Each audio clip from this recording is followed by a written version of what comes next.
Isang mapagpalang umaga sa ating lahat. Mula sa kawani ng tanggapan ng pagpapaunlad ng mga parke o Parks Development Office, kami ay naatasan ngayon na pangunahan ang lingguang pagtataas ng watawat na sisimulan sa isang panalangin. Iyuko po natin ang ating mga ulo at kami ng presensya ng ating Panginoon. Sa ngalan ng Ama, ng Anak, ng Diyos, Espiritu Santo. Amen. Panginoon, buong pagpapakumbaba kaming sumasamo sa iyo upang kaming mga kawani, kasama ang mga namumuno at mga opisyal ng pamalaang lungsod ng Maynila, ay inyong patuloy na gabayan at patnubayan upang may sakatuparan namin ang aming mga sinumpaang tungkulin sa araw-araw. Gawin niyo po kaming instrumento upang mapagsilbihan namin ang mga mamayan ng aming minamahal na lungsod ng buong puso at may pagmamahal. Ilayo po ninyo kami sa masasamang gawain at bigyan kami ng malinaw na pag-iisip upang maging epektibong kawani at huwarang membro ng lipunan. Panginoon, pagalooban niyo po kami ng mabuting kalusugan at patawarin kami sa aming mga pagkukulang at paulit-ulit na pagkakasala. Ang lahat pong ito ay iniling namin sa pangalan ng iyong anak na si Jesus. Amen. Sa ngalan naman ng anak ng Diyos, Espiritu Santo. Amen.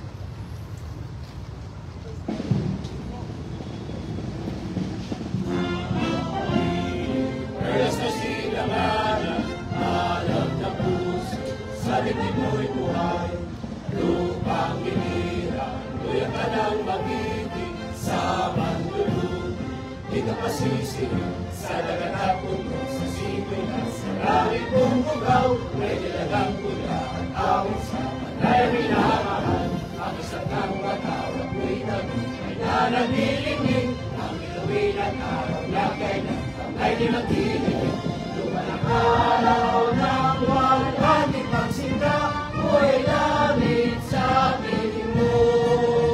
Ang ligaya dapat may mga api, ang mamatay ng dahil sa'yo. Taas po natin ating makamay sa ayos ng panunumpa. Ako ay Pilipino. Buong katapatang nanunumpa sa watawat ng Pilipinas at sa bansang kanyang sinasagisag na may dangal, katarungan at kalayaan na pinakikilos ng sambayan ng makadiyos, makatao at makabansa.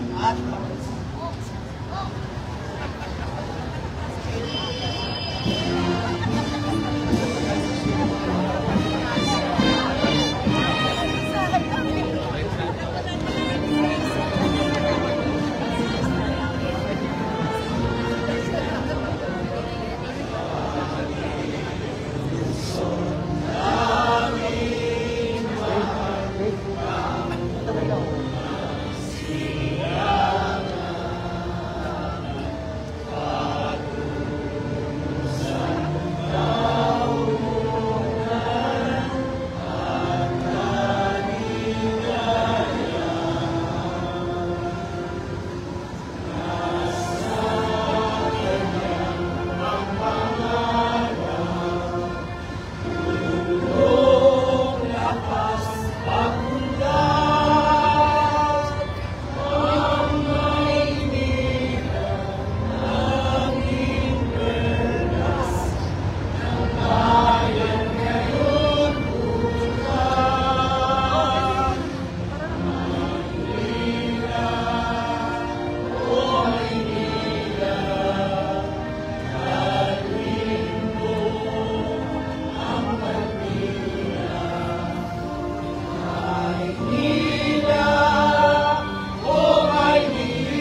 pagkakataong ito, tinatawagan namin ang pinuno ng tanggapan ng pagpapaunlad ng mga parke para sa kanyang pambungad na pagbati, si Direktor Giovanni I. Evangelista.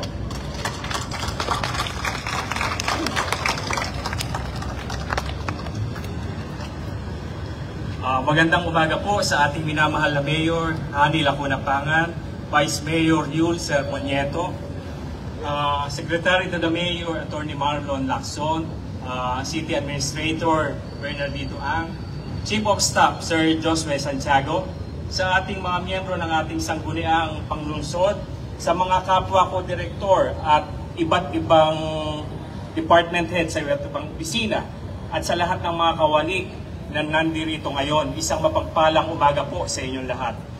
Ang Parks Development Office o opisinang nangangasiwa sa pagpapanatili ng kaayusan, kalinisan ng iba't ibang parke, liwasan at monumento, pati na rin ang mga Center Island na matatagpuan sa 6 na distrito ng Maynila.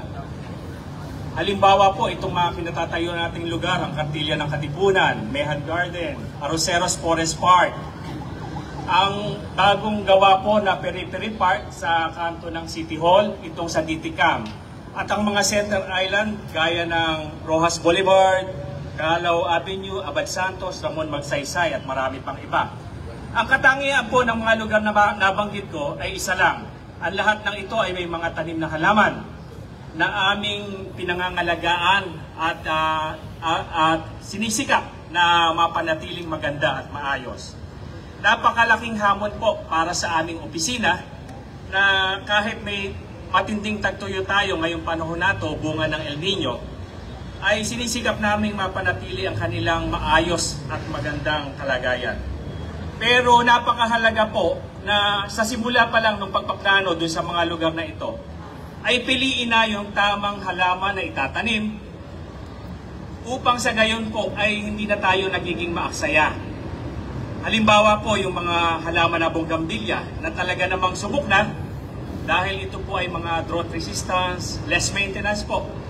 Na kahit dumating ang tagtuyo, tag-araw, kahit na taghirap tayo sa tubig para gamitin sa pagpapandilig sa mga halamang ito, ay mapapanatili natin na buhay at maayos pa rin yung mga halaman. So sa ganitong paraan po, sa pagpili natin ng mga halaman na dapat itanim, lalo na po sa mga Center Island, ay nakakatipid tayo ng pondo dahil hindi tayo paulit-ulit na gumagastos, hindi tayo paulit-ulit na nagtatanim. So sa ganung paraan po, yung pondo na dapat paulit-ulit natin ginagamit taon-taon sa pagbili ng mga halaman na itatanim sa mga Center Island, sa mga parke, ay magagamit na natin sa ibang paraan, sa ibang bagay na mas makabuluhan. Kami po, ang lungsod ng Maynila, particular ang PDO, ay patuloy na nangangalaga sa mga tanim upang kahit papano po ay makatulong kami sa nangyayaring climate change dito sa ating lugar, sa ating bansa at sa buong mundo. Kung mapapansin po ninyo, yung mga Center Island natin, kung binabaybay mo po ang Rojas Boulevard, papunta ka ng airport, nanggaling ka sa Maynila, makikita mo ang diferensya ng Center Island ng Maynila at Center Island kung makakarating ka na sa Pasay. Kung nanggaling ka naman po sa Maynila, pabiyahe ka, papuntang monumento, boundary ng Caloocan, makikita mo rin po ang itsura ng mga Center Island ng Maynila kumpara sa Caloocan. Ganon din po from Manila going to Quezon City. Bakit po? Kasi tayo po hindi umaasa na pag-maintain ng mga Center Island ng national government. Tayo po mismo ang naglalagay ng mga tao, sapat na tao, upang panatiliing maayos, malinis ang mga lugar na ito.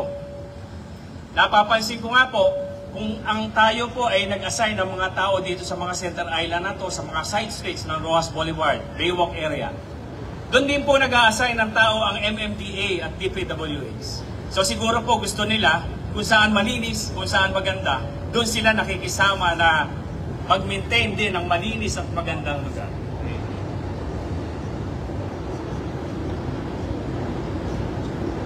Ang inyo pong lingkod, kaagapay, ang kasamahan ko sa PDO, yung Yung po mga nakaberne, ayan yung mga tao namin, ang mga JO. At yung mga nakaputi po ng uniform, ay sila yung mga regular na empleyado.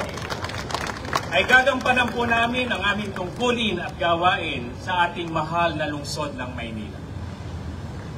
Isang karangalan po upang ipakilala sa inyo ang ina ng lungsod ng Maynila, ang minamahal nating Mayor Hani Lacuna Pangan.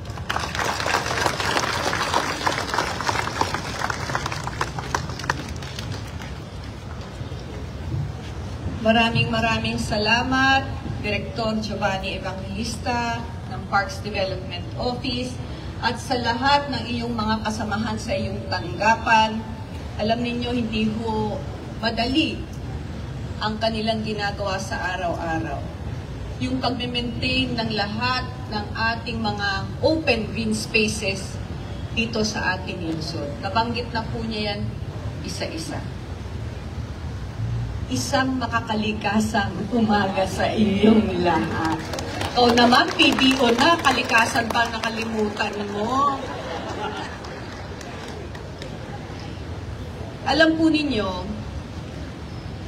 napaka-informative po ng sinabi ni Direktor Evangelista. Totoo naman po yun. Ang Maynila po, para sa kaalaman nyo, ang most densely populated city in the entire world sa buong mundo. Tayo po ay may 38 square kilometer lang na area. At ito po ay punong-puno ng mga building, bahay, commercial spaces, at kung ano-ano pa. Unfortunately, 4% lang po ang meron tayong open green spaces dito sa ating lungsod.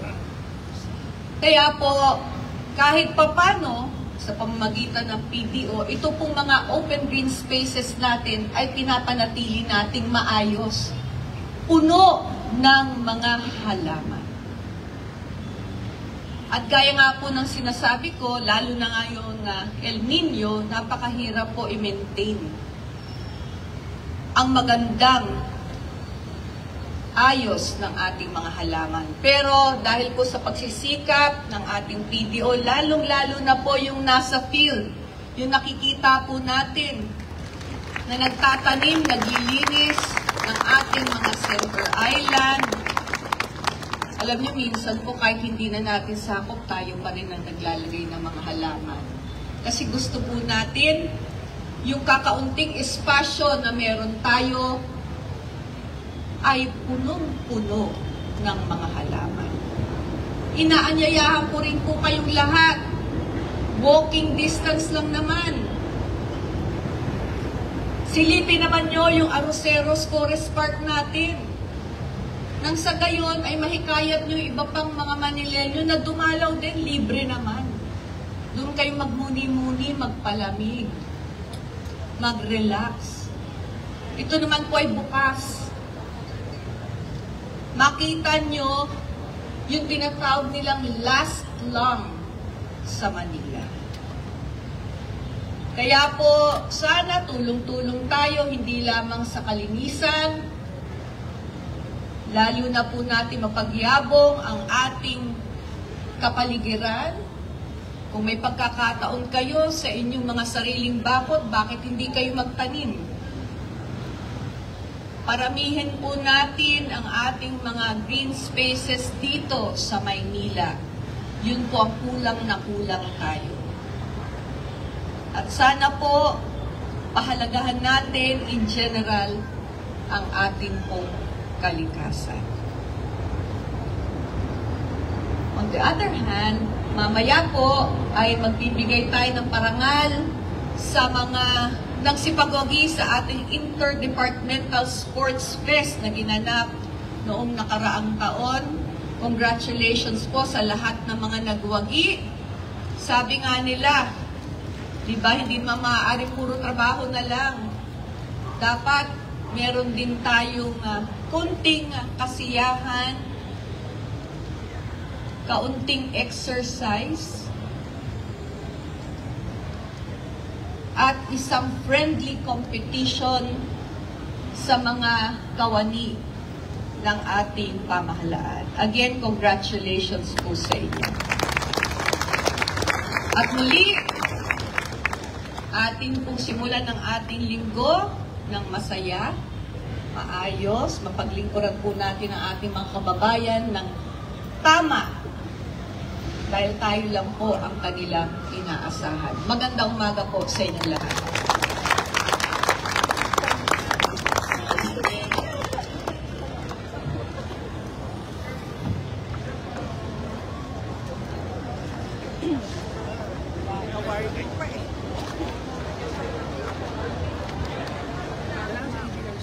Maraming salamat po. Muli po, palakpakan po natin ang ating minamahal na ina ng lungsod ng Maynila, Mayor Maria Sheila Hani Lacuna Pangan. At gayon din po ang pasasalamat sa lahat po ng bumubuo ng Parks Development Office.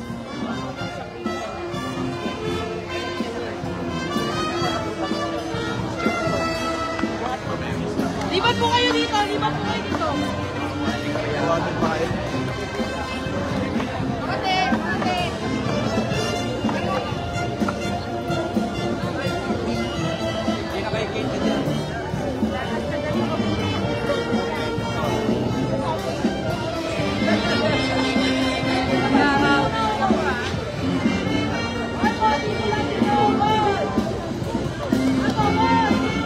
Bilang pagpapatuloy po ng ating programa ngayong umaga, tayo po ay dadako po sa awarding ng ating Inter-Department Sports Fest. Maraming salamat muli sa Parks Development Office. Maraming salamat po sa inyo.